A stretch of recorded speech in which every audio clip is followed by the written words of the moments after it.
नमस्कार। प्रभा साक्षी news network के खास कार्यक्रम शौर्य पथ में आप सभी का स्वागत है।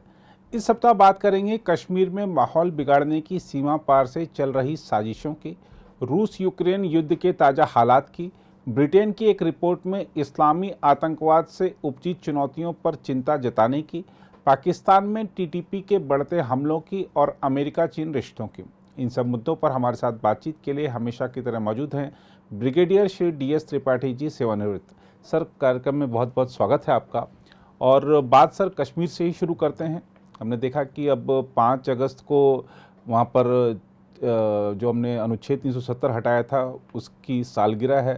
2 अगस्त से सुप्रीम कोर्ट में सुनवाई भी शुरू होनी है। सरकार ने दावा किया है कि 370 हटाने के बाद से सब कुछ बढ़िया चल रहा है कश्मीर में, लेकिन आजकल कश्मीर से चिंताजनक खबरें आ रही हैं। घुसपैठ के प्रयास काफ़ी बढ़ गए हैं LOC पर। इसके अलावा दक्षिण कश्मीर में हमले बढ़ गए हैं। सेना को ऑपरेशन त्रिनेत्र चलाना पड़ रहा है। क्या अनुच्छेद 370 को हटाने के बाद सरकार ने हालात के सामान्य होने की जो बात कही थी उसको झुठलाने का अभियान है ये सब? जी बिल्कुल, ये सही है, क्योंकि माहौल देखिए, अगर देखा जाए तो माहौल तो काफ़ी हद तक शांत हो गया था और है भी। अभी भी जितने लोग वहाँ से आ रहे हैं, या I think record number of tourist वहाँ जा रहे हैं जी। आपने देखा कि G20 का वहाँ पर सम्मेलन भी हुआ था जी, टूरिज्म के लिए। जितने मिनिस्टर्स थे जी, वही 3 कंट्री जो नहीं आए थे, बाकी सब आए थे जी। सबने वहाँ माहौल देखा, हर जगह का देखा। और जो हालात इस समय हैं इंटरनली देखिए, कुछ नहीं हो रहा है जी, सब ठीक चल रहा है जी। लेकिन एक्सटर्नल अभी जो भी चीजें हो रही हैं वो सारी एक्सटर्नली हो रही हैं जी। मई के महीने में आखिरी था जबकि सेना के ऊपर आपने देखा था कि ID अटैक हुआ था, जिसमें हमारे 5 बहादुर जवान जो है जी, इनकी जान गई थी जी, शहीद हुए थे वो। उसके बाद से सेना ने काफी बड़ा अभियान चलाया जी, और इसीलिए चलाया, और उसमें से लगभग काफी लोगों को एलिमिनेट कर दिया, निकाल दी। लेकिन अभी फिर जो है, जैसे आपने कहा कि एक तो 3 चीजें एक साथ हो रही हैं जी। इसका 370 हटाने का अगस्त में आ रहा है जी। आप देखिए इसी महीने कारगिल युद्ध की भी जो है एनिवर्सरी है जी, 24 साल हो रहे हैं जी। तो एक वो है जी। और ऑफ कोर्स सुप्रीम कोर्ट की सुनवाई है जी, जहां पर सरकार ने ऑलरेडी बता दिया है कि माहौल काफी ठीक हुआ है जी। तो नेचुरली उसको और अमरनाथ यात्रा भी है तो उसको भी बिल्कुल, अमरनाथ यात्रा साथ में वो चल ही रही है, वो जी ऑलरेडी ऑन है जी। और देखिए अमरनाथ यात्रा में कुछ नहीं हुआ, पिछले साल कुछ नहीं हुआ। इनफैक्ट मैं कहूँगा 370 के बाद तो कुछ भी नहीं हुआ अमरनाथ यात्रा में। और पहले इतने थ्रेट्स आते थे, इस समय तो किसी की हिम्मत भी नहीं हुई थ्रेट्स, ओपन थ्रेट देने के लिए कि हम ये कर देंगे या तकलीफ है, क्योंकि ऑलरेडी सभी जितनी सुरक्षा एजेंसियां हैं वो तैयार हैं हर एक चीज के लिए, और इसके लिए भी तैयार हैं। अभी देखिए जो त्रिनेत्र 2 की हम बात कर रहे हैं, पहले भी हुआ था, ये 17 जुलाई से शुरू किया है सेना ने, क्योंकि जैसे जैसे पता लगता है सेना ऑलरेडी एक्टिव है जी। तो जैसे जैसे होता है ये अभियान या कोई अपनी सिर उठाने की कोशिश करता है जी, तो सेना अपने जो तरीके हैं उसके हिसाब से काम करती है। तो यही हुआ इसमें, और इसमें सब मिलके काम कर रहे हैं जी। सेना भी है, लोकल पुलिस भी है, CRPF है, और लोकल लोग भी हैं जी, जो कि शांति चाहते हैं, और जो ऐसी वहाँ की आवाम जो कि देश के बारे में सोचती है, देश के साथ है और देशवासियों के साथ है। तो वो लोग जो हैं, जो सारे साथ में आकर के और एक साथ मिल के काम कर रहे हैं। उसी का असर देखिए, जो परसों अभी सेना ने काम किया उसमें 4 मारे गए टेररिस्ट, वो कह रहे हैं फॉरेन टेररिस्ट थे जी। इसका मतलब कि लोकल जो है नहीं आ पा रहे हैं, कि उनके ऊपर तो काफी हद तक काबू पा लिया गया है, लेकिन ये बाहर से ही आ रहे हैं। उनके पास AK-47 मिला, पिस्टल्स मिले, और भी कई चीजें मिली जी। तो वैसे तो रखे नहीं हुए थे, तो इसका मतलब यही था कि डिस्टेबलाइज करना था, एम वही था। तो असल में एम यही है। लेकिन सेना के पास सबसे जो अच्छी चीज अभी जो फौज कर रही है, तो रियल टाइम इंटेलिजेंस ले रहे हैं, सबसे बड़ी चीज जो है। दूसरा जो है, ये जितनी इलेक्ट्रॉनिक डिवाइसेज हैं उनका इस्तेमाल करके और एग्जैक्ट लोकेशन पता कर रहे हैं या उनका मूवमेंट पता कर रहे हैं, कौन है कैसे हैं, ये देखते हुए कि कोलैटरल डैमेज नहीं हो। और आपने देखा पिछले कुछ महीनों से कहीं ऐसा नहीं हुआ हो कि उन्होंने कोई घरों को, गाँव को ब्लास्ट करना पड़ा हो, गाँव को पूरा इवैक्यूएट करना पड़ा हो, बाहर करना पड़ा हो, ये सब चीज़ें बिल्कुल नहीं हुई, खत्म हो चुकी हैं जी। तो इसका मतलब यही है कि सब साथ मिलके कर रहे हैं, तो वो आइडेंटिफाई कर पा रहे हैं हर एक तरीके से। तो एक तो टोटल रियल टाइम इंटेलिजेंस ले रहे हैं, पूरे इलेक्ट्रॉनिक डिवाइसेस का इस्तेमाल कर रहे हैं, लोकल सपोर्ट लेके साथ चल रहे हैं और कंटिन्यूअस हंट कर रहे हैं। ये नहीं कि छोड़ दिया कि उनको बीच में गायब, मतलब कि वो आए और भाग गए तो उसके बाद फिर वो उनके पीछे और ज्यादा पड़ जा रहे हैं। पहले होता था कि वो, आपने न्यूज देखा होगा कि अच्छा वो 2 दिखाई पड़े और उसके बाद वो गायब हो गए, मिले नहीं, लेकिन अब वो चीज नहीं है। तो अब सेना ने बोल रखा है कि हम छोड़ेंगे नहीं, और अगर तुमने वारदात कर दिया तो हम तो कहीं भी घुस के कर सकते मारने वाले हैं, इसलिए जो है वो चीज नहीं छोड़ेंगे जी। तो ये चीज है, लेकिन जैसे देखिए वहाँ का माहौल मीन्स आप टेरेन देखिए, खुला है, नाले जंगल ऐसे हैं कि हर एक जगह देखना बड़ा मुश्किल है जी।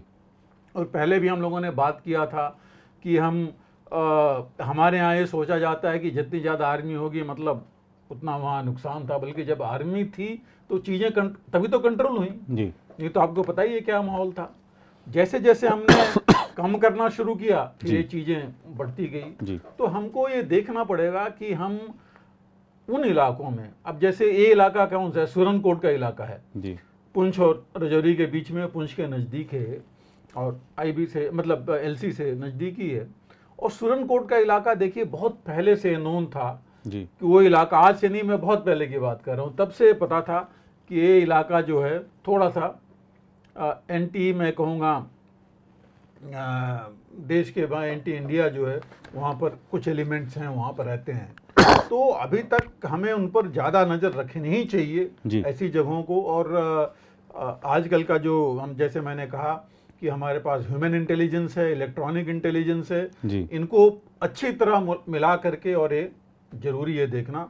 और जैसे अभी हम कर रहे हैं ड्रोन्स का इस्तेमाल करके और इलेक्ट्रॉनिक डिवाइसेस का इस्तेमाल करके, जो दिखाई पड़ गया, जो मिलिटेंट एक बार मिल गया जी, उसको छोड़ना नहीं है जी।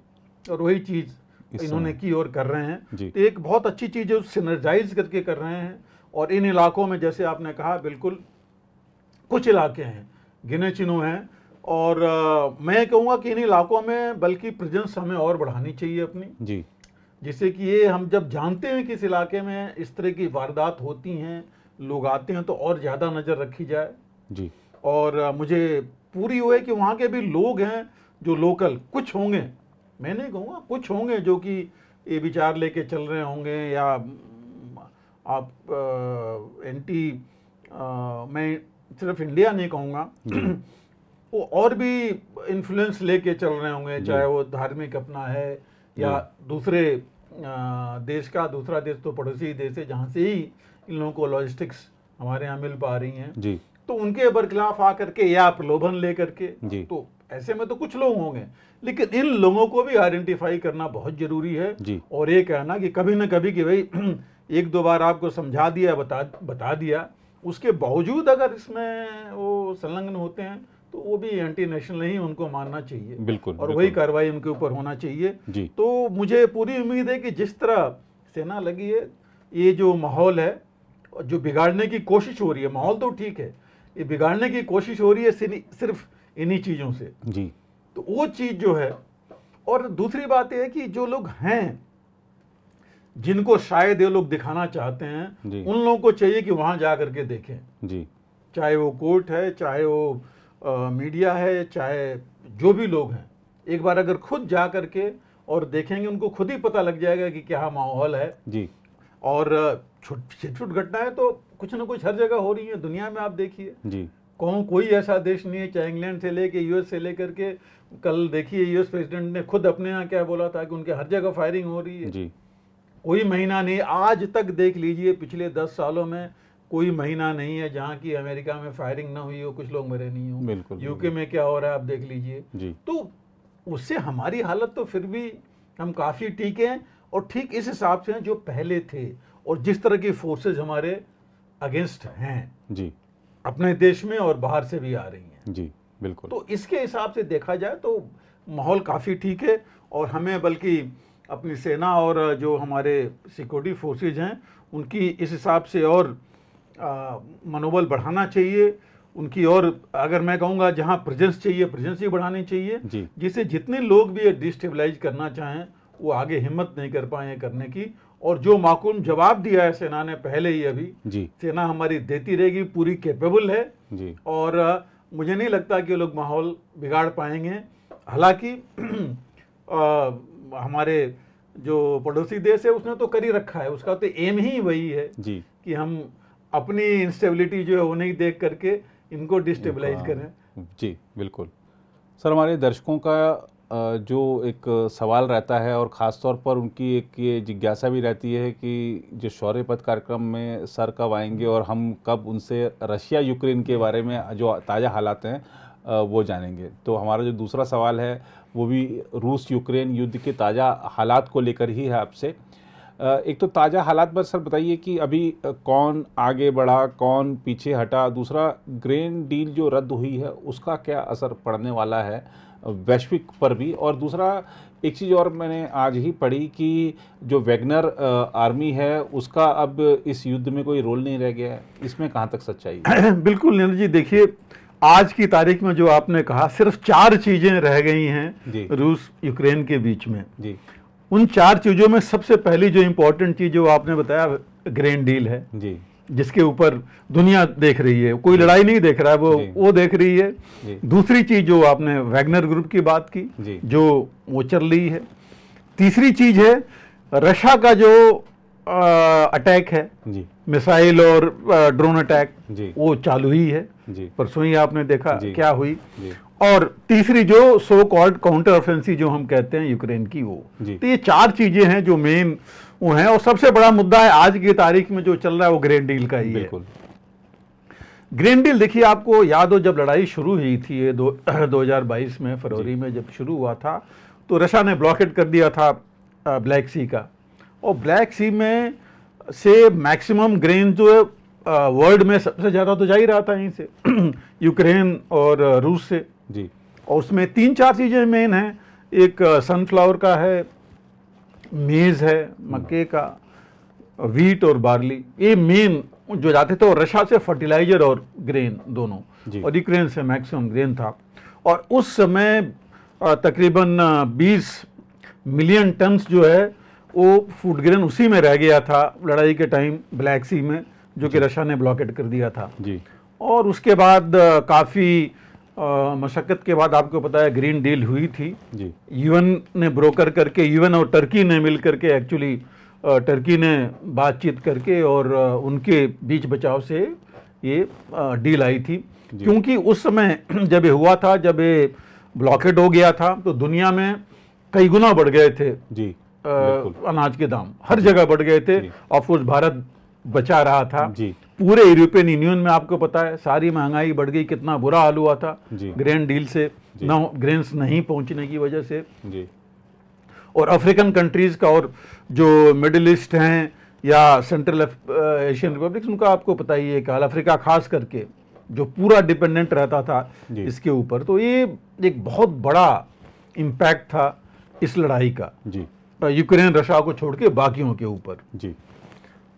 तो ये लिया गया कि जो खास करके जो सबसे लो इनकम कंट्रीज हैं उनके लिए बहुत ज़रूरी है, और उन्हीं के नाम पर जो है ये ग्रीन डील ली गई कि जो जितने बिल्कुल गरीब देश है वो तो भुखमरी है, वहाँ कुछ है ही नहीं है अगर ये ग्रेन नहीं गया तो ये चीज़ ली गई। और उसके बाद बातचीत हुई जिसमें ये भी था कि दोनों का एक्सपोर्ट होगा जी। यूक्रेन भी करेगा, रूस का भी होगा, रूस से भी फर्टिलाइजर और इसका ग्रेन जाएगा। तो ये चीज़ करके ये डील चलती रही। पिछले साल हुआ था आपको पता है, फिर एक्सटेंड कर दिया था रूस ने इसको। लेकिन रूस कहता रहा है रशिया कि हमारी जो चीज़ें हैं जो इनको बोला गया था उस डील में वो चीज़ पूरी नहीं की गई जी। मुख्य जो मुद्दे थे उसमें था कि रूस से जैसे फर्टिलाइजर और वही ग्रेन्स का मामला था, लेकिन पेमेंट वाली बात थी। अब सैंक्शन की वजह से स्विफ्ट के थ्रू पेमेंट हो नहीं पा रहा था रशिया में जी, रशिया के पास पैसा आ नहीं रहा था जी, तो रूस इसीलिए एक्सपोर्ट नहीं कर रहा था, कर नहीं पा रहा था। यूक्रेन का तो जा रहा था, उनका तो पेमेंट सिस्टम है।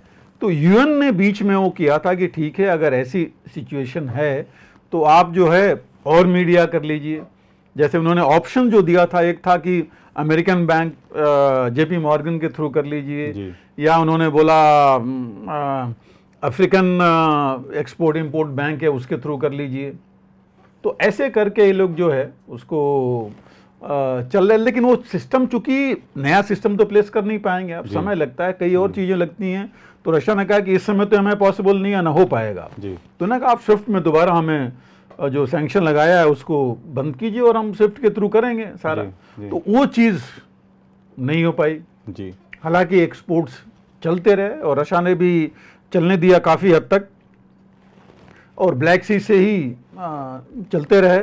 मैकेनिज्म बनाई गई कि कौन चेक करेगा, कैसे चेक करेगा कि इसमें जो शिप्स आ रही हैं उसमें कोई लड़ाई का और उसका मटेरियल नहीं आ रहा। वो मेन चीज़ यही होती थी इसमें कि ये चीज़ नहीं आ रही है, ना जा रही है। तो ये चीज़ देखने की मैकेनिज्म बनी थी और जो चल रहा था, इन प्लेस था। लेकिन रूस का ही था कि भाई उनका तो नुकसान हो रहा है, हमारा उनकी फ़ायदा कुछ नहीं हो रहा है, यूक्रेन को फ़ायदा हो रहा है।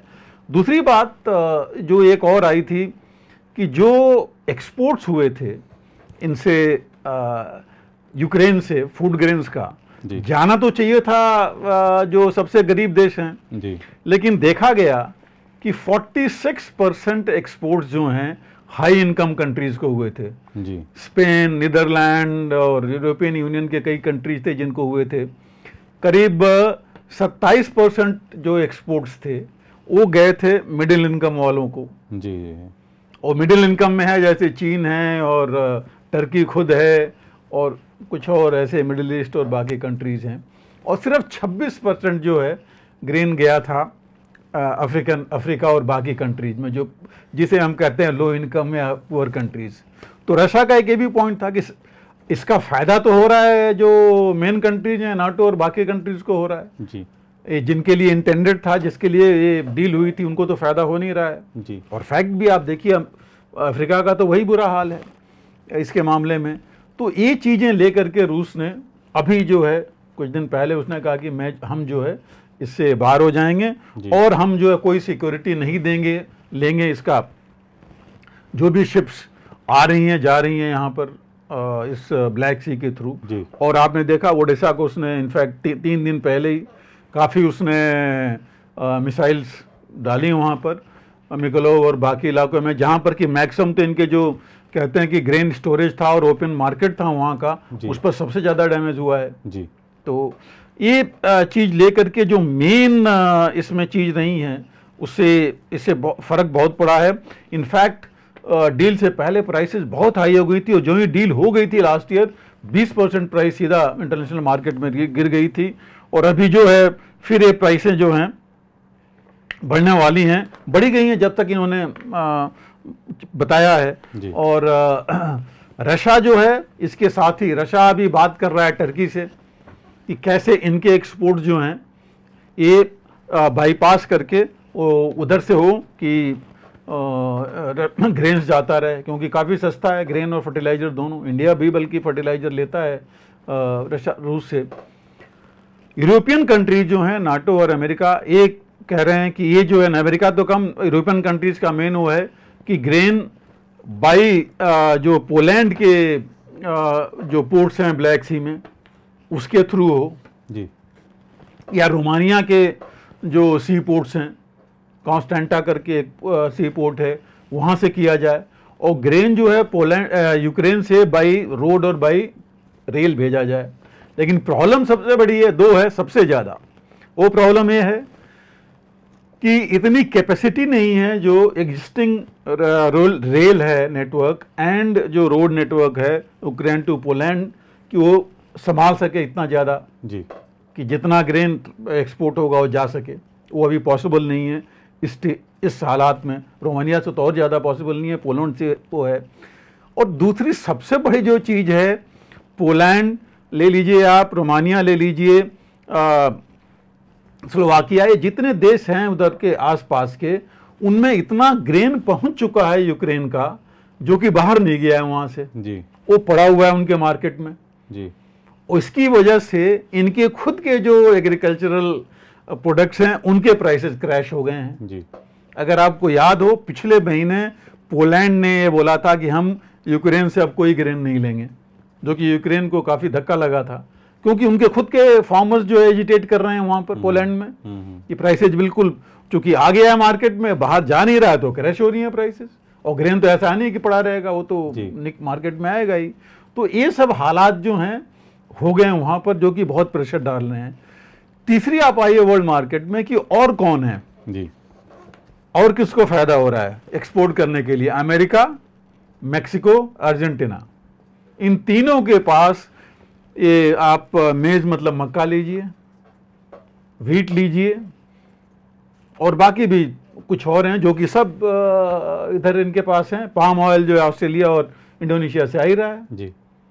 तो इन लोगों को फर्क नहीं पड़ रहा है, प्राइसेस हाई जरूर हो गई हैं।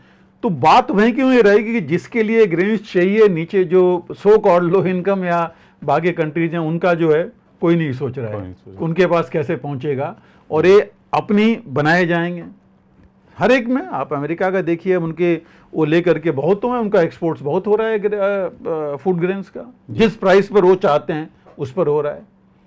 मिलिट्री इंडस्ट्री उनकी तो हाई स्पिरिट्स में, लॉकहीड मार्टिन ने देखिए अभी उनके शेयर्स कितने बढ़ गए थे, वो हर एक के उनके हैं, तो उनको इससे फर्क नहीं पड़ रहा है जी। तो ये जो चीज़ थी ये बहुत बड़ी एक मतलब इनके लिए देखा जाए, खास करके दुनिया के लिए ये एक वॉर का एक बहुत बड़ा प्रॉब्लमेटिक एरिया है, जो कि कैसे सॉल्व कर पाएंगे मुझे इतनी जल्दी तो नहीं लगता कि ये हो पाएगा। हालांकि रशिया का कहना है कि अगर हमारी भी डील, हमको भी अगर उसमें लेके चलेंगे, हमारी बात मानेंगे तो हम तैयार हैं जी। वो एक चीज़ है जो कि थोड़ी सी एक कांटा सा बना हुआ है इसमें जी। दूसरा हम लेके चलें, लेकिन इससे एक और चीज़ है, देखिए उतनी चीज, उतने ग्रेन्स अभी नहीं है ना रशिया के पास ना यूक्रेन के पास, क्योंकि प्रोडक्शन तो उतना हुआ नहीं है वॉर के हिसाब से। रशिया में फिर भी हुआ है, इनके पास हुआ नहीं है इतना ज़्यादा जी। तो प्रॉब्लम तो काफ़ी है इनके पास जी। दूसरी चीज़ है वैगनर ग्रुप का, जो नेक्स्ट इनके उसमें आ रहा है। वैगनर की देखिए हमने बात भी की, और आज की हालात ये है कि वैगनर का वास्तव में अता पता नहीं लग रहा है जी। अभी जो लेटेस्ट मैं, आप देखिए BBC देख लीजिए, या मैं गार्डियन का भी देख रहा था, आज की ही उसमें था, वो ये लिखने लगे हैं कि प्रिगोजिन लुक अलाइक, कि प्रिगोजिन ही है या उसका कोई बहुरूपी है जो बोल रहा है, लेकिन हो ये रहा है कि प्रिगोजिन अब को डाउन कर दिया गया है जी। रूस में तो ये भी न्यूज़ है कि एक कर्नल, मैं नाम भूल रहा हूँ, जिसने रेजिंग में हेल्प किया था इसको वैगनर ग्रुप को, शायद उसको ले आया जाए ऊपर जी। दूसरी चीज़ जहाँ तक प्रिगोजिन का है, उसने दो चीज़ें कही हैं कि हमने तो बहुत कुछ किया जी, और उस लायक हमको मिला नहीं जी। क्या उसको ये कहना है कि अगर हम अभी जो है इसमें इस लड़ाई में हिस्सा नहीं लेंगे, हाँ अगर माहौल हो गया और हमें हमारा ड्यू मिलेगा तो हम हिस्सा लेंगे, लेकिन वो अफ्रीका में कॉन्सेंट्रेट करना चाहता है, कहता है जहाँ पर हमारा बिजनेस भी है, हमारी इज्जत भी है, हमारे पास पैसे भी हैं वहाँ। तो ये चीज़ वहाँ है। वेस्टर्न मीडिया की न्यूज़ कहती है कि तकरीबन 2000 जो लड़ाके हैं इसके वो बेलारूस में हैं, पहुँच चुके हैं, ऑर्गेनाइज्ड हैं वहाँ पर, और रूस ने ऑलरेडी इनको बोल रखा है कि आप कॉन्ट्रैक्ट हमसे साइन कीजिए हमारे आर्मी के साथ और वहाँ से चलिए। तो वहाँ पर कि जो अगर ये कॉन्ट्रैक्ट साइन करेंगे उनको सबको जो है, हो सकता है वो जो नए वो बना रहे हैं, वैगनर ग्रुप तो रहेगा ही, उसका जो नया चीफ है बनाएंगे, जो कर्नल हैं इनके, उनके अंडर में तो हो सकता है वो भी एक फोर्स बनेगी। बिकॉज रशिया अभी भी चाहता है कि ये नॉन गवर्नमेंटल फोर्स इस तरह की एक बनी रहे जिसको कि वो कहीं इस्तेमाल कर सकता है। तो वैगनर ग्रुप का भी, और उनके हेडक्वार्टर्स भी हैं, सेंट पीटर्सबर्ग का हेडक्वार्टर्स है जो काम कर रहा है। कहा यह जा रहा था कि वैगनर ग्रुप में भी दो फाड़ हो गई थी, जो बेलारूस के हैं वो अलग हैं, जो रह गए हैं वो चाहते हैं कि नहीं वो चलते रहेंगे, बिकॉज उनको पैसे तो मिले ही हैं वहाँ से। तो ये भी एक न्यूज आ रही थी। लेकिन मेन चीज़ है कि आज की तारीख में हो सकता है कि वैगनर ग्रुप को रीऑर्गेनाइज किया जा रहा है जी। उसको दोबारा इकट्ठा किया जा रहा है, और जिस तरह से रूस या पुतिन या उनकी सेना चाहते कि उस तरह ऑर्गेनाइज करके इनको इस्तेमाल करें, वो चीज़ हो रही हो। बीच में कहा जा रहा था कि कुछ यूक्रेन में चले गए हैं, जो कि गलत न्यूज आई। कोई यूक्रेन नहीं गया है, इन्हीं के पास हैं। और सबसे बड़ी ये चीज़ है कि इसमें कुछ यूक्रेन वाले भी हैं जो यूक्रेन में रहते थे और जो रशिया के में आना चाहते थे। वो हैं इनमें फाइटर जो कि मदद कर रहे थे। तो ऐसे लोग इसमें हैं जो कि रशिया के लिए तो ये फायदे का ही है। तो इस हिसाब से वैगनर ग्रुप अभी उसी हिसाब से मेरे ख्याल से रीऑर्गेनाइज करके और ये चलाएंगे। और बाकी में अफ्रीका में तो हो सकता है इसको प्रिगोजिन को बोलें कि भाई तुम वहाँ का देखो, क्योंकि अभी भी मुझे नहीं लगता कि पुतिन बिल्कुल उसको अलग करेंगे। काम तो उसने इनके साथ किया ही है, तो वो नहीं लगता। और मुझे यही है कि ये अफ्रीका में कॉन्टैक्ट करके, और ये जो या हो सकता है अगर अगले ऑपरेशंस हों जिसको अभी भी रूस की सेना अपने आप को काफ़ी तैयार कर रही है, आप देख रहे हैं कि वॉर में क्या हो रहा है, तो उसमें भी इनको लगा सकते हैं जी। अभी जो है, जहाँ तक रशिया की है, रूस की स्ट्राइक्स हैं। देखिए रूस अभी भी रुका नहीं है। अभी इन्होंने क्रीमिया वाला ब्रिज को डैमेज किया था यूक्रेन ने जी। उसका इन्होंने पुतिन ने उसके बाद ही लगातार काफ़ी स्ट्राइक्स की। यूक्रेन का खुद का कहना है कि 67 ड्रोन्स आए थे, जिसमें से 34 उन्होंने 3 दिन पहले मारे थे, बाकी लेकिन 33 तो गए, इनका कहना है। रूस का कुछ नहीं है, बट रूस का कहना है कि उन्होंने काफ़ी मिसाइल्स और 1-2 जगह नहीं, कई जगह उन्होंने इस बार वो की हैं। ओडेसा तो वो मतलब पोर्ट वाला एरिया तो कॉन्सेंट्रेट कर ही रहे हैं। खास करके परसों जब इन्होंने डील स्क्रैप कर दी थी, उसी दिन से उन्होंने उधर शुरू कर दिया था जी। उन्होंने बड़ा क्लियरली बोल दिया है कि ब्लैक सी में हम अब जो है किसी को सिक्योरिटी नहीं देंगे, हर एक को जो है वॉरशिप समझ करके हम ट्रीट करेंगे जो भी शिप आएगी जी। तो वो एक चीज़ उन्होंने अलग वो की है। और जो नज़दीक वाले स्टेट्स हैं वहाँ पे मतलब एरियाज हैं, वहाँ ये किए ही जा रहे हैं, साउथ में भी और इधर भी। तो रशियन स्ट्राइक्स चल रही हैं। रशिया की जो वॉर प्रोडक्शन मशीनरी है वो चल रही है। रशिया का कहीं लॉस नहीं हुआ अभी जी। उन्होंने कहीं ये कहें कि क्रिटिकल लॉस हुआ, कोई जगह चली गई है।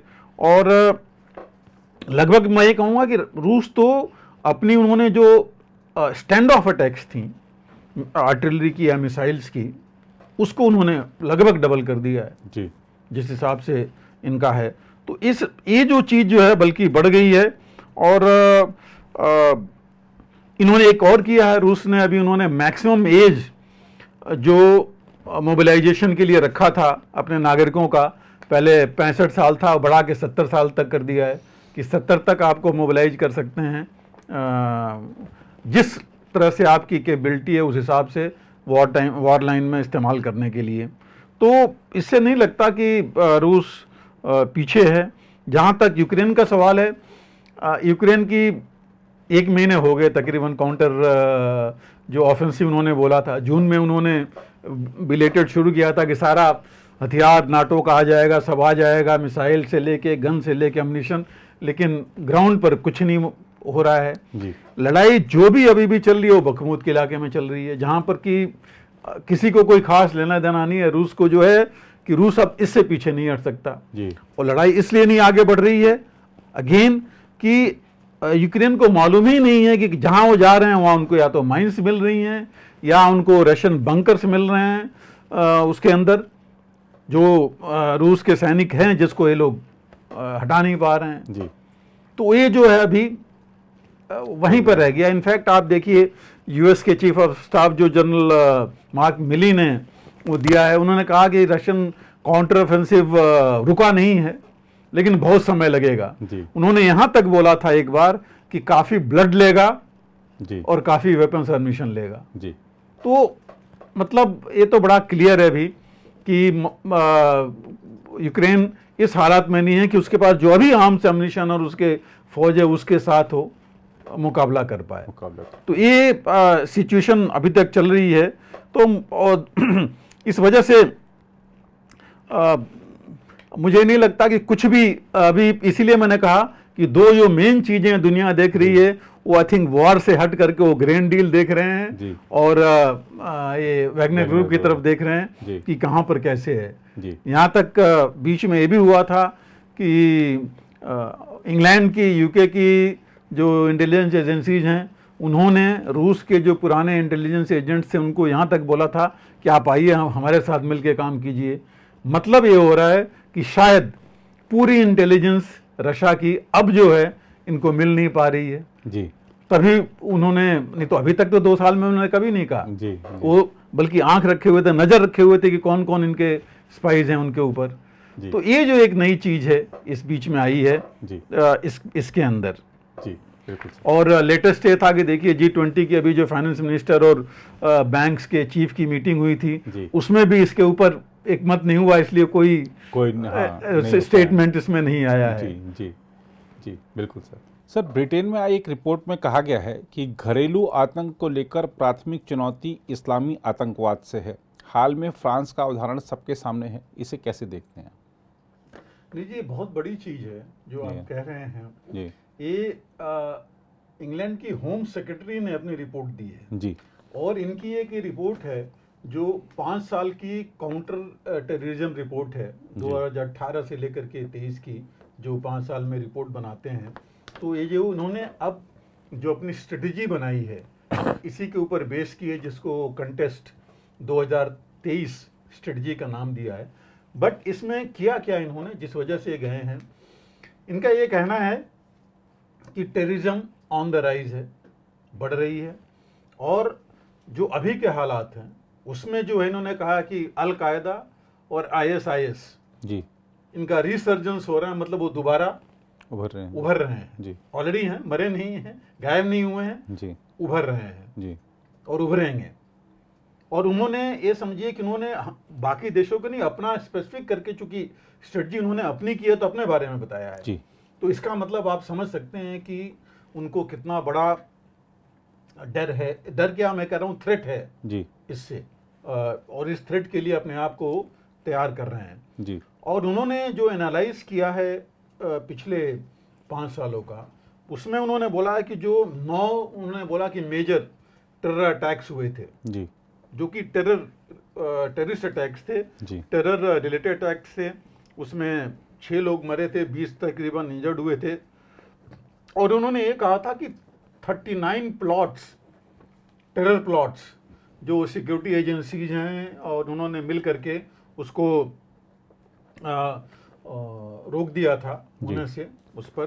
तो काफ़ी बड़ी चीज़ है।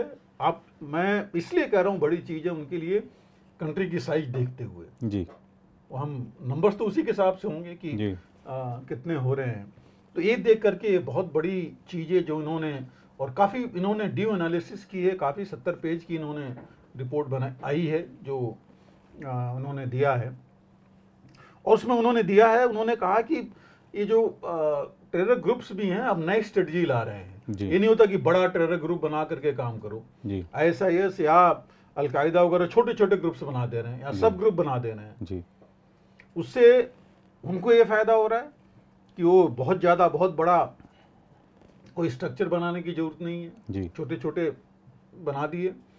और इन एजेंसीज के लिए बड़ा मुश्किल हो जाता है छोटे ग्रुप्स को टैग रखना, पता करना और वो करना। कि आदमी सोचता है कि छोटा है, अच्छा ठीक है, एक अलग, क्योंकि अलग अलग नाम दे के रखते हैं तो लोग हमेशा बड़े वाले पर कॉन्सेंट्रेट करते हैं जी। तो ये एक नई इन्होंने ग्रुप्स ने स्ट्रेटजी निकाली हुई है।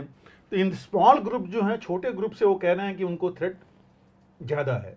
उन्हीं को नहीं, एक तरह से देखा जाए तो सभी के लिए है कि सिर्फ UK में ही नहीं बाकी जगह भी होगा। और दूसरी ये है कि वो, उनका कहना है कि ये पोलराइजेशन हो गया है, परसिस्टेंट है, मतलब वो रुक नहीं रहे हैं, कहीं फेल भी हो गए तब भी जो है दोबारा प्रयास कर रहे हैं जी, कहीं ना कहीं करने की सोच रहे हैं।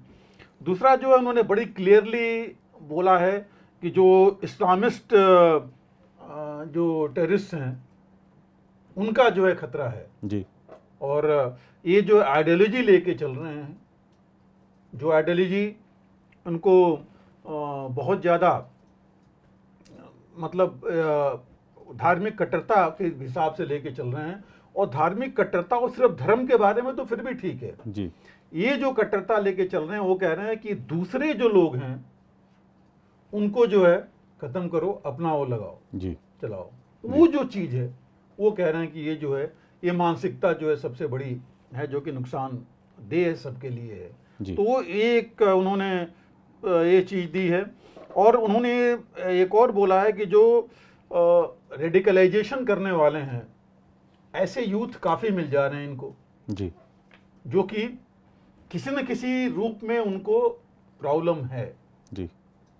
या तो उनको आर्थिक प्रॉब्लम है, शिक्षा की कमी, एजुकेशनल प्रॉब्लम है, हेल्थ रिलेटेड प्रॉब्लम्स हैं, जो नौकरी की मैं कहूँगा खाने पीने की या लिविंग की रहने की प्रॉब्लम है जी वो। और दूसरा वो जो बाकियों का देख रहे हैं ऑलरेडी हैं, उसी में इन्होंने दिया है कि जो रिफ्यूजीज या बाहर से आ रहे हैं जी उनका भी एक बड़ा ग्रुप है, क्योंकि वो आते हैं उन जगहों से जहां पर ज्यादा चीजें हैं नहीं जी। यहाँ के जब देखते हैं कि लोकल्स के पास इतनी चीजें हैं तो भी जब बहुत जल्दी रेडिकलाइज हो जाते हैं जी, और वो ऐसे ग्रुप्स के साथ शामिल हो जा रहे हैं जी। तो एक ही 3-4 चीजें हैं जो कि ये बहुत ज्यादा हैं जो और एक जो नई चीज है हर एक चीज हर जगह जुड़ गई है वो तो टेक्निकल और जो आर्टिफिशियल इंटेलिजेंस की जी। ये हम देख ही रहे हैं हर एक की जिंदगी को, तो मतलब जिंदगी अब उससे चल रही है जी। अपने आप तो चल नहीं रही है, एआई तो इससे चल रही है जिंदगी। और ये जो टेररिस्ट के पास चला जा रहा है तो ये इसका जो है, क्योंकि उनका वैसे ही दिमाग जो है रेडिकलाइज्ड है, उल्टा सोचते हैं जी। सही सोच नहीं रहे हैं, तो इसको उसी में इस्तेमाल करते हैं जी। कि और आगे कैसे इसको उसी चीज के लिए इस्तेमाल किया जाए वो ये करते जा रहे हैं, जिसकी वजह से और ज्यादा प्रॉब्लम हो रही है जी। और चूंकि एआई जैसे मैंने कहा कि हमारी जिंदगी टेक्निकल वो कर रही है, इन्फ्लुएंस कर रही है, वो उसमें बीच में आकर के और अपनी आइडियोलॉजी ला करके और ज्यादा लोगों को इन्फ्लुएंस कर रहे हैं और इसकी तरफ डाल रहे हैं जी। ये जो चीजें हैं ये बहुत ज्यादा है। और इनफैक्ट उन्होंने यहां तक कहा है कि 2018 से लेकर के 2023 तक यूके में, इंग्लैंड में इस्लामिस्ट थ्रेट जो है 67% रहा है जी। जितने भी थ्रेट्स उनके थे ये इनकी रिपोर्ट में है।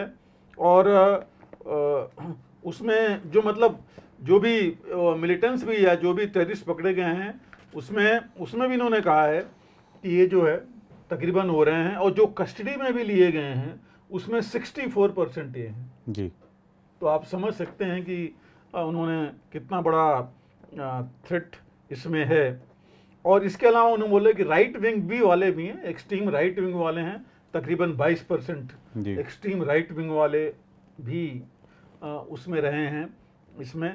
और जो अटैक्स हैं, बाकी चीज़ें हैं जो फ्री भी किए गए। एक और चीज़ आ गई है, उन्होंने जो एनालिसिस की है उसमें कि जो जेल में हैं या जेल से बाहर आए हैं उसमें से भी काफ़ी परसेंटेज हैं, तकरीबन उनका कहना है कि तकरीबन 40% ऐसे हैं जो कि वापस चले गए हैं, इन चीज़ों में इन्वॉल्व हो गए जी।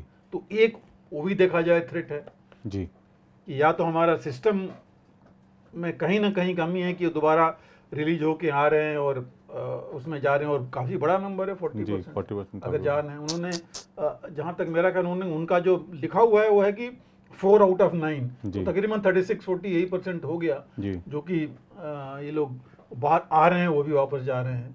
तो ये एक थ्रेट बहुत बड़ा है। और इन्होंने जो भी पॉलिसी निकाली है कंटेस्ट 2023, जिसका एम है कि प्रिवेंट, पहले रोकना, फिर उनको परसू करना, छोड़ना नहीं, परसू करना, और अपनी जो पॉपुलेशन है उसको प्रोटेक्ट करना। उसके लिए भी एक अम्ब्रेला बनाना कि कैसे हम अपने लोगों को प्रोटेक्ट करें कि उनका विश्वास रहे जी। नहीं तो अगर जनता डर गई है उसके इनसे तो फिर तो और ज़्यादा मुश्किल हो जाएगा जी। और उसके बाद उन्होंने अपने आप को प्रिपेयर करना है इन चीज़ों के लिए। तो ये चीज़ उन्होंने अपनी पॉलिसी में ये डाला हुआ है कि आदमियों को, लोकल को, पीपल को प्रोटेक्ट करना सबसे पहली चीज़ उन्होंने मानी है। फिर उन्होंने बोला कि जो अगर अटैक हो भी जाते हैं कितनी जल्दी उनका इम्पैक्ट जो है हम ख़त्म करें जी, यानी कि परसिस्टेंट नहीं रहे, तो लोग सोचते ही नहीं इसी बारे में, और वो इम्पैक्ट जो है किस हिसाब से जल्दी ख़त्म करेंगे और इसको होने नहीं दे, टेररिस्ट बनने नहीं दे लोगों को जी। वो भी, उसके लिए भी इंटेलिजेंस और बाकी चीज़ें बहुत ज़रूरी है जो ये करेंगे इसमें। और जो रेडिकलाइजेशन है उसके बारे में बड़े एक्शन लेना चाहते हैं कि रेडिकलाइज जो है, जो ये कट्टरपंथी हैं, उनको रोकना भी बहुत ज़रूरी है जी।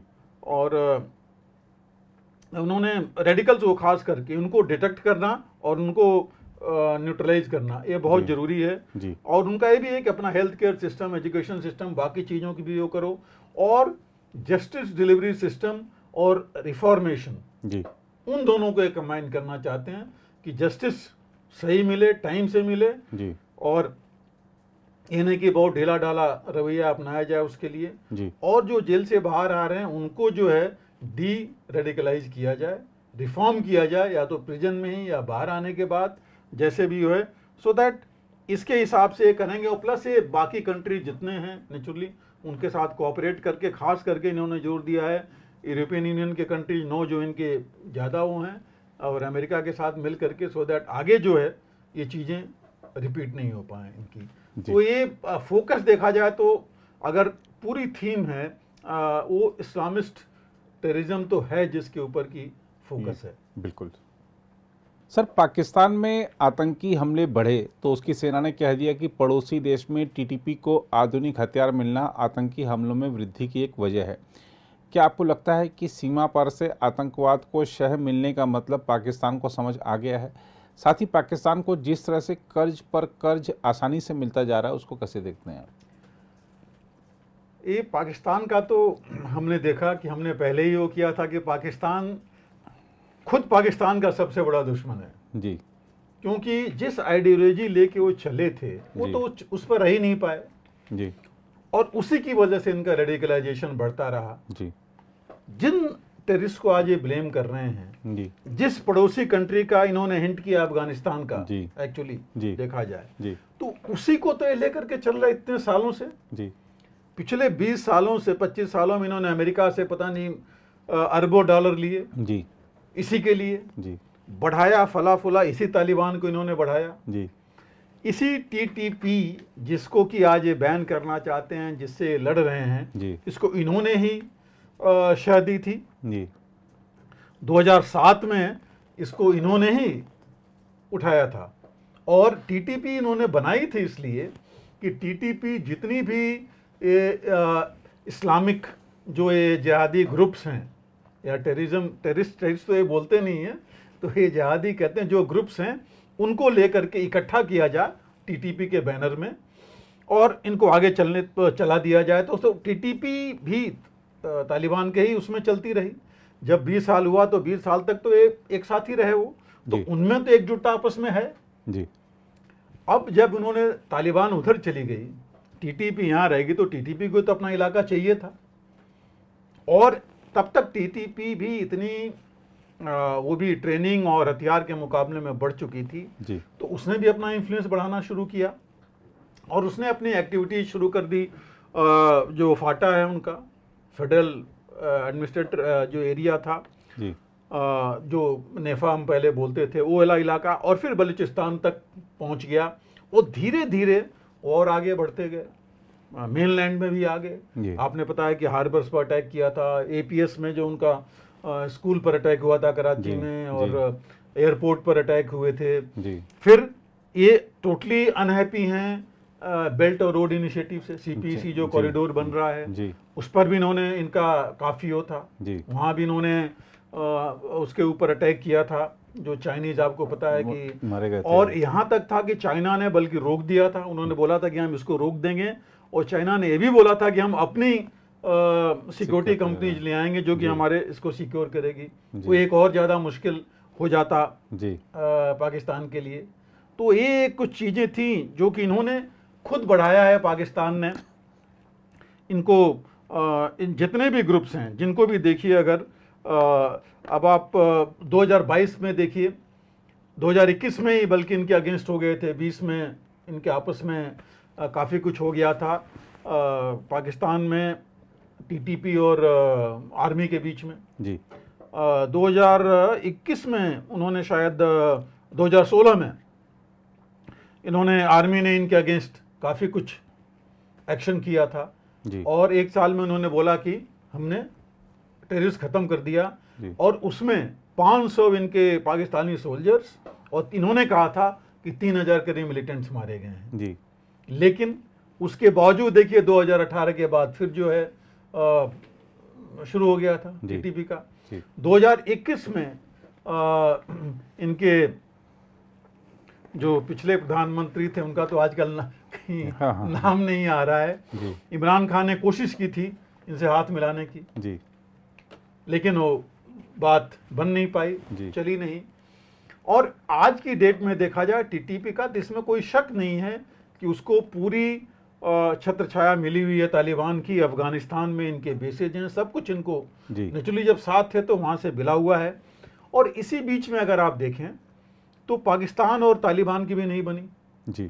2021 में पाकिस्तान ने जब देखा उन्होंने कि तालिबान का वहाँ पर हेडक्वार्टर्स, इन्होंने वहाँ बिना बताए, आपको पता है कि इन्होंने अपने एयरफोर्स से और आर्टिलरी से फायरिंग की थी उस इलाके में जहाँ 16 सिविलियन मारे गए थे अफगानिस्तान के। तो फिर इनके में काफ़ी खटास हो गई थी दोनों के बीच में।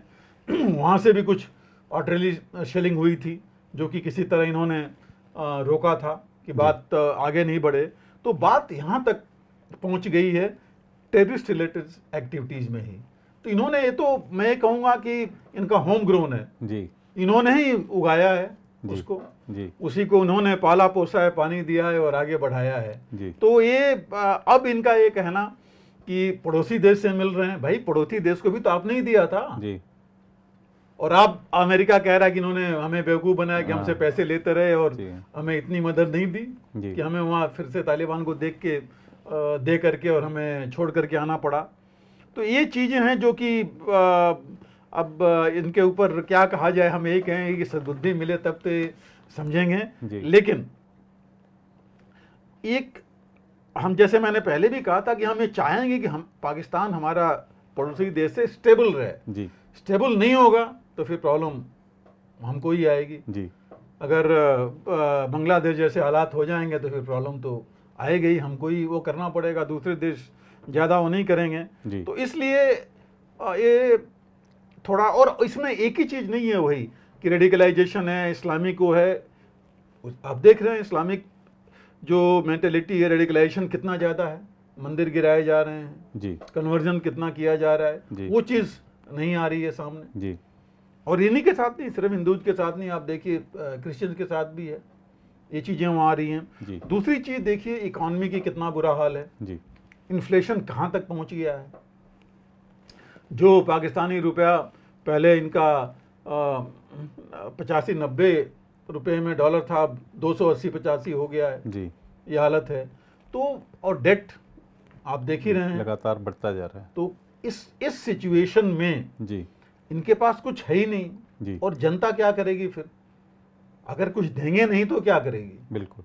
तो ये सबसे बड़ी जो मुश्किल है कि आप देखिए अभी पिछले उसकी थी 2000 इसी साल में, आई थिंक जनवरी में 300 पाकिस्तानी माइग्रेंट्स थे जो यूरोपियन कंट्री जाना चाहते थे जी, जी, देश छोड़ करके जी, जी। और ग्रीस में उनके जो वहाँ जा करके उनकी नाव डूब गई और सारे मारे गए।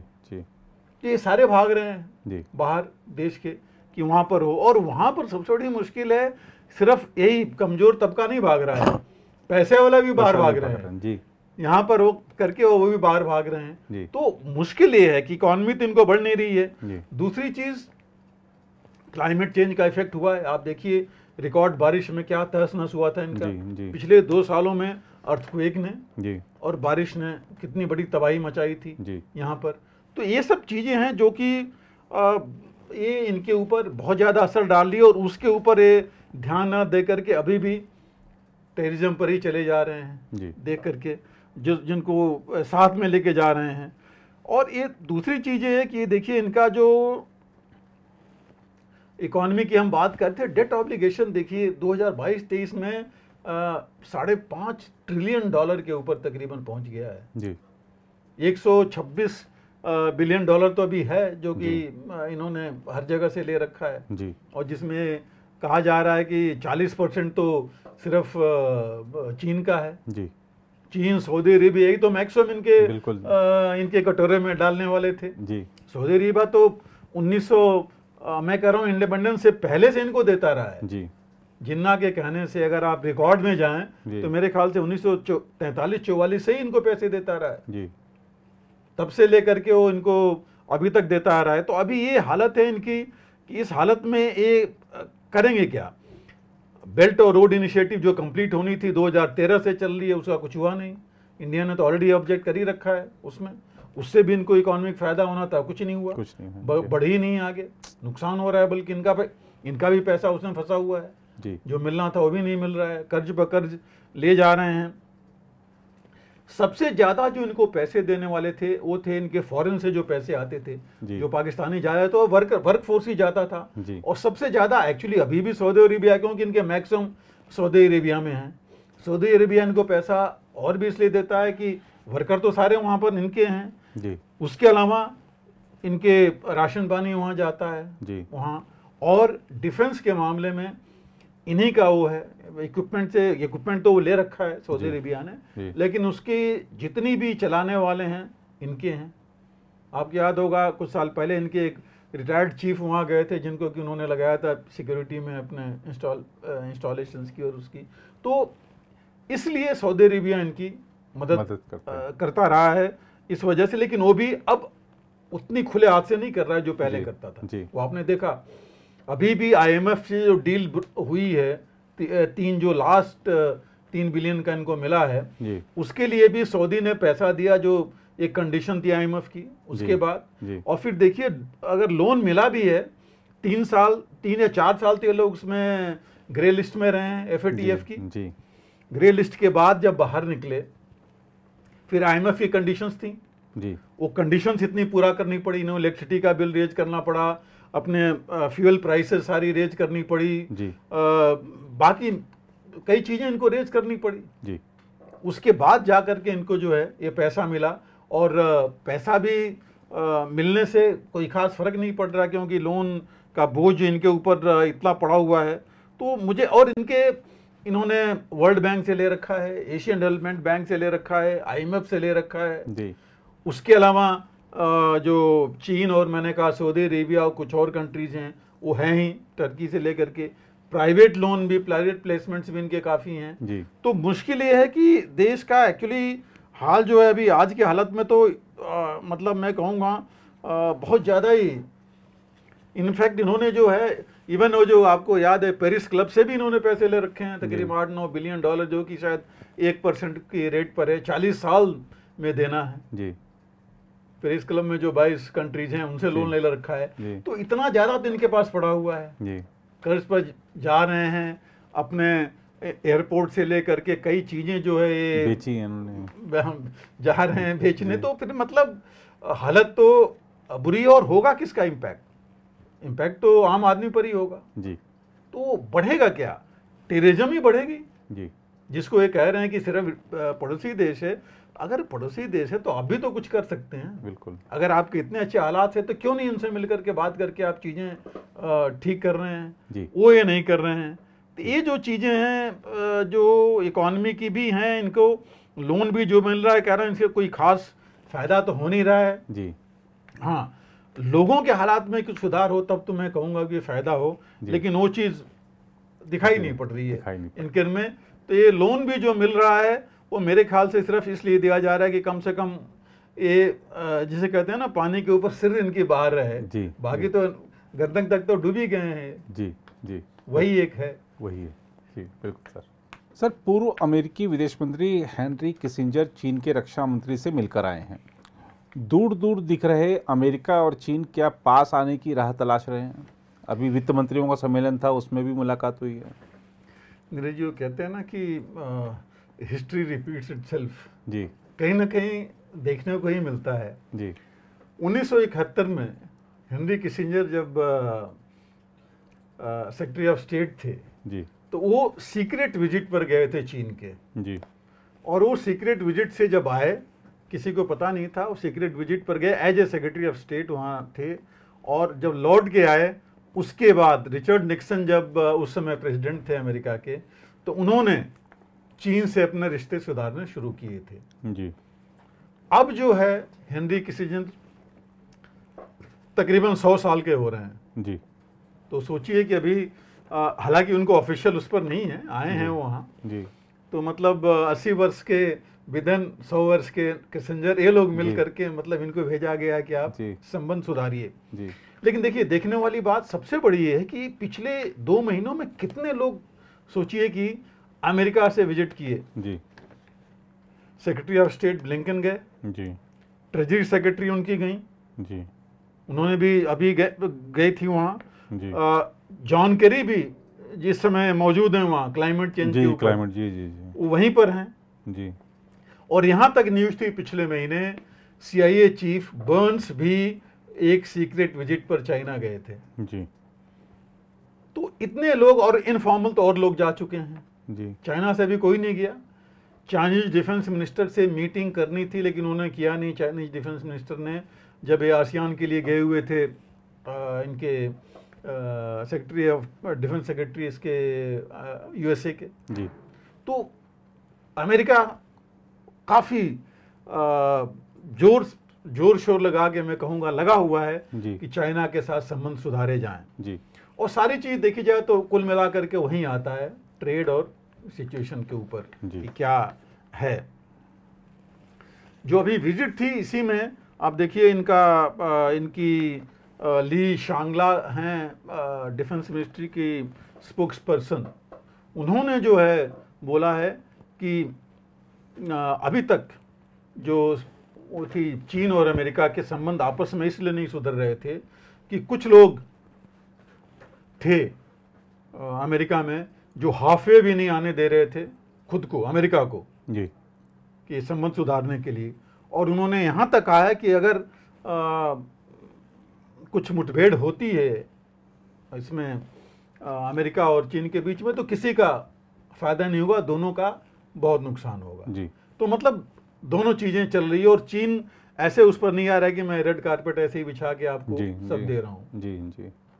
रीजन कि आपको पता है कि पिछले साल का जो ट्रेड है 2022 का, मेरे ख्याल से $690 बिलियन का है दोनों के बीच में जी, जिसमें अमेरिका का एक्सपोर्ट सिर्फ आई थिंक 100 कुछ 60 या उसके आसपास होगा बिलियन डॉलर के। 500 कुछ डॉलर तो जो है एक्सपोर्ट चीन ने अमेरिका को किया है जी। तो आप समझ लिए कि पहले तो बैलेंस कितना वो था।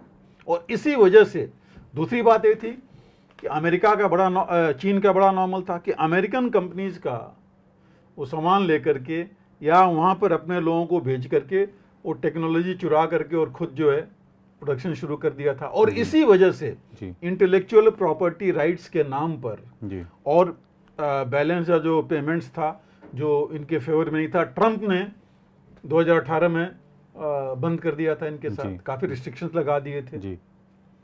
और उन रिस्ट्रिक्शन की वजह से दोनों को नुकसान हो रहा था, काफ़ी नुकसान हो रहा था, अमेरिका को भी और चीन को भी जी। तो इस वजह से ये चीज़ें चालू हुई हैं। और इसमें जो हमेशा, इनफैक्ट किसिंजर को तो हमेशा बोलते रहे हैं चाइनीज, और अभी भी उन्होंने बोला कि he is the real friend of China जी।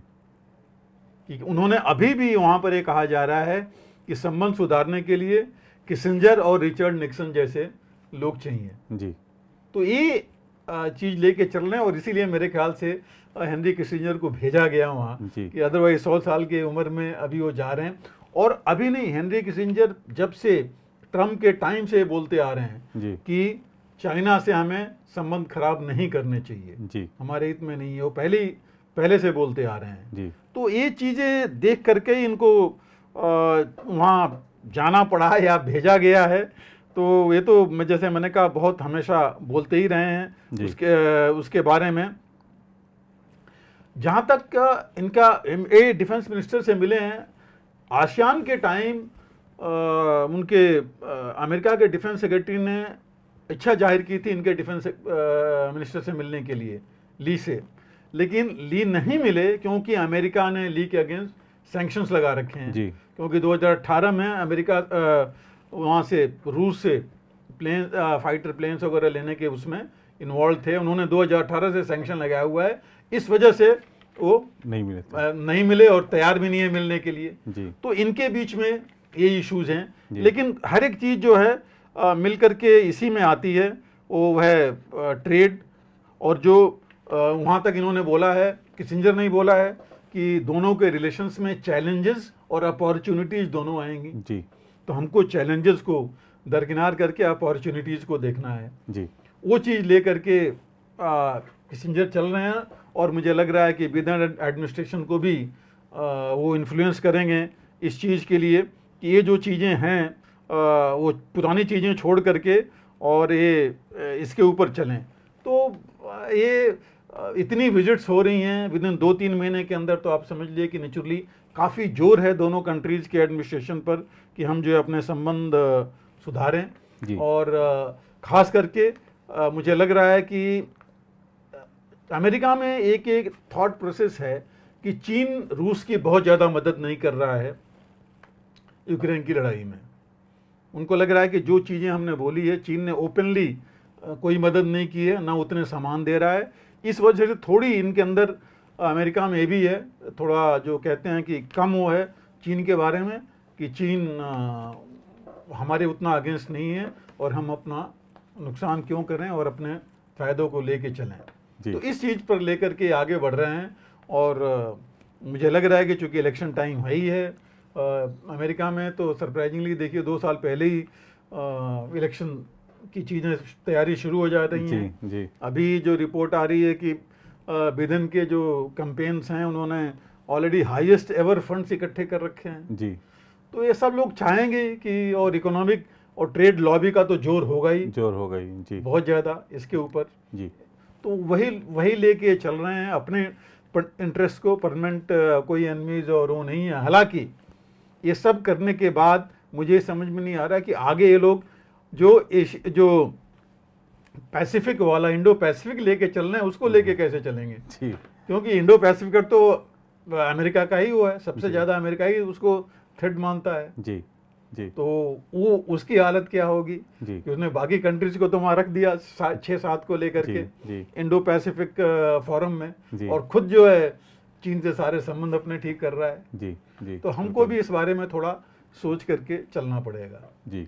बिल्कुल सर। और आज के कार्यक्रम में अपने कश्मीर में चूँकि आपने वर्षों तक वहाँ पे सेवा की है, तो आपको वहाँ पे जो भौगोलिक ज्ञान बहुत ही अच्छा, और आपने किस तरीके से बताया कि जो आतंकवादी हैं किन कारणों से इस समय वहाँ पर गतिविधियों को बढ़ाने में लगे हुए हैं, लेकिन हमारे सुरक्षा बल पूरी तरह सतर्क हैं और इसीलिए हमारे हर ऑपरेशन सफल भी हो रहे हैं। साथ ही रूस यूक्रेन युद्ध के ताज़ा हालात पर आपने विस्तृत जानकारी दी हमेशा की तरह। ब्रिटेन से जो एक रिपोर्ट आई है इस्लामी आतंकवाद पर, उसका आपने संपूर्ण विश्लेषण किया और ये बहुत महत्वपूर्ण आपने उसमें तथ्य रखे हैं जो उस रिपोर्ट के हवाले से पाकिस्तान को आतंकवाद पर अब कितनी समझ आ रही है इस पर भी आपने चर्चा करी। और साथ ही पूर्व अमेरिकी विदेश मंत्री हेनरी किसिंजर की जो चीन यात्रा थी, चीन से गलबहियाँ क्यों कर रहा है अमेरिका। एक तरफ जैसा आपने कहा कि हमको क्वाड में बिठा दिया है, कोई दूसरा मंच बना दिया है और ख़ुद वो वहाँ पर उनके करीब जा रहा है, तो उसके पीछे अमेरिका की मंशा क्या है, इस पर भी आपने विस्तृत जानकारी दी। मुझे पूरी उम्मीद है कि हमारे दर्शकों को आज का कार्यक्रम पसंद आएगा और विस्तृत जानकारी मिलेगी, ज्ञानवर्धन होगा। सर, आप इस कार्यक्रम से जुड़े, इस चर्चा से जुड़े, आपका बहुत धन्यवाद, बहुत आभार आपका। फिलहाल इस कार्यक्रम में इतना ही। बाकी देश दुनिया की खबरों के लिए बने रहें आप प्रभा साक्षी के साथ। अगर आप भी लेना चाहते हैं देश दुनिया की तमाम जानकारी, तो आज ही सब्सक्राइब करें हमारे चैनल को। साथ ही नीचे दिए बेल आइकन को जरूर दबाएं ताकि हर अपडेट आप तक पहुंच सके।